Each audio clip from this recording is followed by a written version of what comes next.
أعوذ بالله السميع العليم من الشيطان الرجيم من همزه ونفخه ونفسه بسم الله الرحمن الرحيم پارہ نمبر 26 سورۃ الفتح صفحہ نمبر 920 الحمدللہ ہم نے اللہ تعالیٰ کی توفیق اور مدد سے آیت نمبر 9 تک پڑھا تھا انشاءاللہ اللہ تعالیٰ کی توفیق اور مدد سے آیت نمبر 10 سے اس کو شروع کریں گے۔ اللہ تعالیٰ سے یہ دعا ہے اللہ تعالیٰ مجھے اور آپ کو عمل کرنے کی توفیق کا ساتھ فرمائے۔ ان الذین یبایعونک، ان الذین بے شک وہ لوگ، ان تمام بے شک، ان الذین بے شک وہ لوگ یبایعونک جنہوں نے آپ کے ہاتھ پر بیعت کی، انما سوائے اس کے نہیں، یبایعون اللہ کہ انہوں نے اللہ کے حکم پر بیعت کی ہے۔ رسول اللہ صلی اللہ علیہ وسلم جب حدیبیہ کے مقام پر ٹھہرے تو مشرکین مکہ نے اپنے سفیروں کو ادھر رسول اللہ صلی اللہ علیہ وسلم کے پاس بھیجا اور آپ کو اور آپ کے رفقا کو حدیبیہ کے مقام پر روک دیا گیا۔ رسول اللہ صلی اللہ علیہ وسلم نے سوچا کہ اب کسی طریقے کے ساتھ مشرکین مکہ کو سمجھایا جائے کہ ہم تمہارے ساتھ لڑنے کے لیے نہیں ہیں، آپ کسی کو ہمارے پاس بھیجے، دیکھیں ہم تو صرف عمرہ ادا کرنے کی نیت سے نکلے ہیں مدینہ سے۔ اب اس کے بعد رسول اللہ صلی اللہ علیہ وسلم نے سیدنا عمر فاروق رضی اللہ عنہ کو حکم دیا کہ آپ مکہ میں جائیں اور مشرکین کو جا کر سمجھائیں۔ سیدنا عمر فاروق رضی اللہ عنہ نے معذرت کی کہ میرا جانا وہاں پہ مناسب نہیں ہے، آپ کسی اور کی یہ ذمہ داری لگائیں۔ تو رسول اللہ صلی اللہ علیہ وسلم نے سیدنا عثمان بن عفان رضی اللہ عنہ کو منتخب کیا اور ساتھ میں یہ حکم دیا کہ جو وہاں پہ مومنین ہیں ان کو یہ اللہ کا پیغام دینا ہے کہ اللہ کی طرف سے اب نصرت آ چکی ہے، آپ کو اب گھبرانے کی ضرورت نہیں ہے۔ سیدنا عثمان رضی اللہ تعالیٰ جو وہاں پہنچتے ہیں تو قریش کو بتایا سمجھایا کہ رسول اللہ صلی اللہ علیہ وسلم اور آپ کے رفقا جو ہیں آپ کے لیے لڑنے کے لیے نہیں نکلے، بلکہ وہ صرف عمرے کی نیت سے وہاں سے نکلے ہیں۔ اب اس کے بعد قریش نے سیدنا عثمان رضی اللہ تعالیٰ کی عرض کی کہ آپ بیت اللہ کا طواف کر سکتے ہیں۔ عثمان رضی اللہ تعالیٰ نے انکار کیا کہ میں رسول اللہ صلی اللہ علیہ وسلم کے بغیر عمرہ ادا نہیں کروں گا، میں طواف نہیں کر سکتا۔ اب انہوں نے قریش نے مصلحت کے تحت سیدنا عثمان کو وہاں پہ ٹھہرا دیا کہ ہم آپس میں کچھ رائے مشورہ کر کے کوئی اس کا اچھا سولوشن دیں گے، کوئی اچھا پیغام دیں گے، آپ جا کے رسول اللہ صلی اللہ علیہ وسلم کو اطلاع دیں۔ لیکن آپ وہاں پہ رک گئے ان کے جواب کی تاخیر کی وجہ سے۔ اب اس کے بعد جو ہوا کہ یہ افواہ مشہور ہوئی کہ عثمان رضی اللہ تعالیٰ کو شہید کر دیا گیا۔ بہت سارے مسئلے اللہ کے احکامات سے ان کو پتہ چلتا ہے، جیسا کہ جب یہ افواہ مشہور ہو گئی عثمان رضی اللہ عنہ کو شہید کر دیا گیا تو رسول اللہ صلی اللہ علیہ وسلم نے 1400 یا 1500 کے قریب صحابہ تھے ان کو بلایا اور ان سے یہ بیعت لی کہ کوئی شخص بھی میدان چھوڑ کر نہیں بھاگے گا۔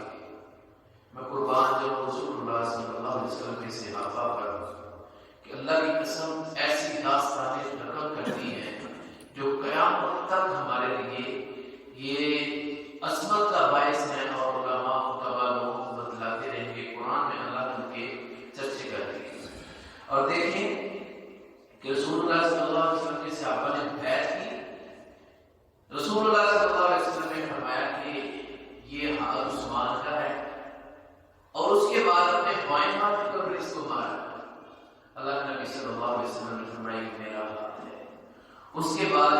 صحابی اٹھے، انہوں نے بیعت کی. اس کے بعد کئی تو صحابہ ایسے تھے جن میں سلمہ بن اکبر رضی اللہ تعالیٰ عنہ بھی، انہوں نے 3 دفعہ بیعت کی. کچھ صحابہ ایسے تھے جنہوں نے خون پر بیعت کی کہ اللہ کے نبی صلی اللہ علیہ وسلم ہم بیعت کرتے ہیں اس بات پہ کہ ہم اپنے خون کا آخری قطرہ بہا دیں گے، ہم لڑنے کے لیے تیار ہیں، ہم بھاگیں گے نہیں، اپنی جانوں کے نذرانے پیش کر دیں گے. اب نکلے تو یہاں سے مدینہ سے، یہ صرف نکلے اس لیے سے کہ ہم مراد ان کے پاس کون سا کوئی لڑنے کا سامان تھا یا لڑنے کی تیاری تھی، اللہ اکبر. لیکن انہوں نے بڑی جرأت اور بہادری سے یہ بیعت کی ہے. اب اللہ تعالیٰ یہ سارے کا سارا منظر دیکھ رہے ہیں. تو اللہ تعالیٰ نے اس بیعت کو قرآن میں اس طرح بیان کیا. اللہ فرماتے ہیں کہ لقد رضی اللہ عن المؤمنین، اللہ تعالیٰ ان مومنوں سے راضی ہو گیا، ان سے خوش ہو گئے جنہوں نے درخت کے نیچے بیعت کی ہے. اس کے بعد اللہ فرماتے ہیں کہ ہم نے ان کے دلوں کو چیک کیا، دیکھا ان کے دلوں کے اندر کہ وہ اللہ کے راستے میں نکلنے کے لیے بالکل تیار تھے. ان کے دلوں میں سوائے اللہ کی محبت کے اور کچھ نہیں تھا. اللہ ان سے راضی ہو گیا.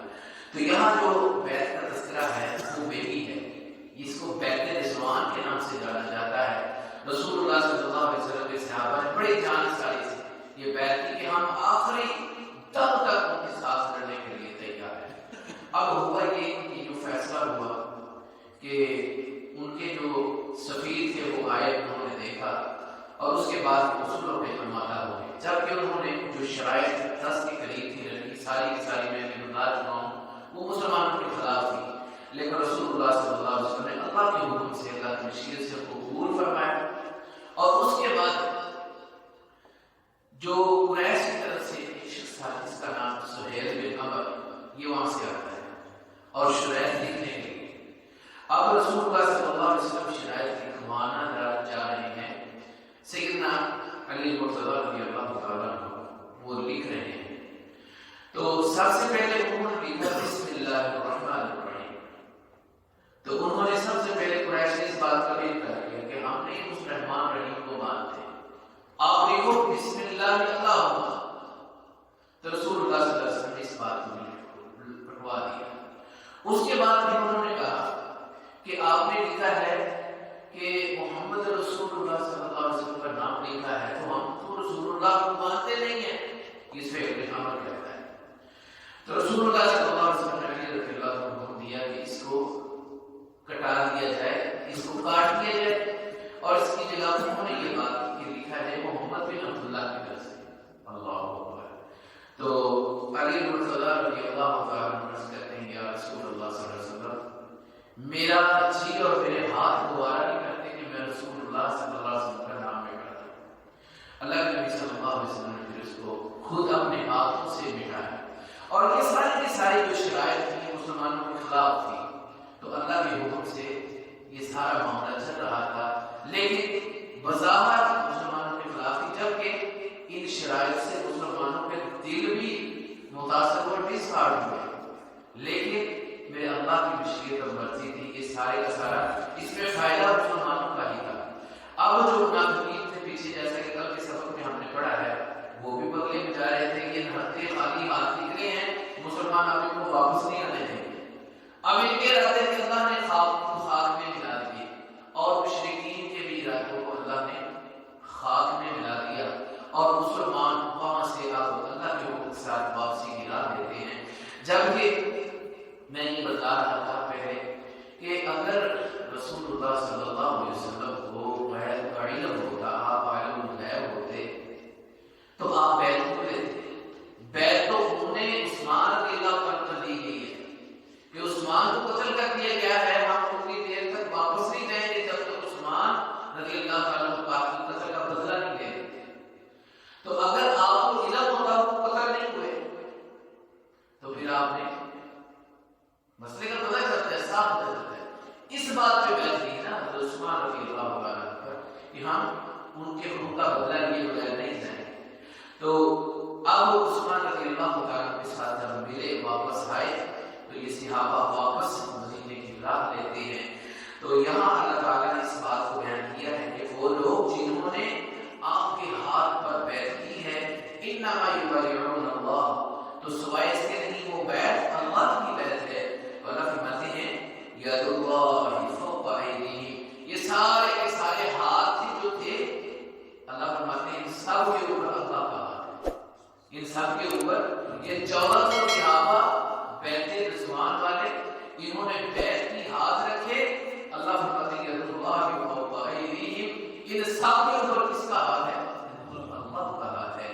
تو اللہ فرماتے ہیں فمن نقص، پس جس نے توڑا اس عہد کو، فإنما ينقص على نفسه، سوائے اس کے نہیں کہ اس نے اپنے آپ پر اس کا وبال لیا ہے، اس نے جو عہد کو توڑا، على نفسه، اس کا وبال اسی کے اوپر ہے۔ ومن عوف، اللہ فرماتے ہیں جس نے پورا کیا اس عہد کو، بما عاہد، باقامہ ساتھ، باقامہ جو عاہد، اس نے عہد کیا، علیہ اللہ، اللہ کے اس عہد کو، کیونکہ یہ اللہ کی طرف سے حکم ہے، جہاد کا اللہ کی طرف سے آرڈر ہے۔ تو اللہ فرماتے ہیں فَسَيُؤْتِي، فا کا معنی بس، سی کا معنی ہوتے ہیں ہم قریب، یؤتیہ، ہم دیں گے اس کو، اجرًا عظیما، بہت بڑا اجر عظیم۔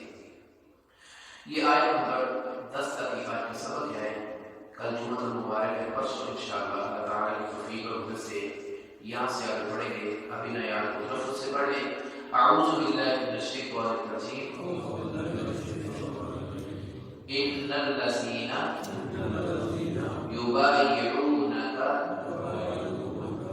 انما یبایعون اللہ،